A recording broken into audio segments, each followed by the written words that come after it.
So I'll be showing you how to switch between this glass looking clock or a solid clock in the lock screen of your iOS 26 device. So you can see this one is glass like.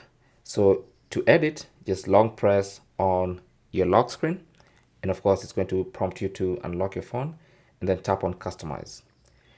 Now under Customize, you will see multiple options. Now if you tap on clock, you will see options to edit the clock, and at the bottom there you can choose between the glass, which is default in iOS 26, or solid. So you can see when I select solid, it changes, and when I select glass, it changes to the glassy. They're calling it liquid glass in iOS 26. So you can choose between the two options, right? So that's how you do that. And I'm gonna choose solid. And then now I can hit that and then tap on done. And you can see now my lock screen clock is a solid color, or should be glass like. Actually, that didn't work. Did it? Let's see.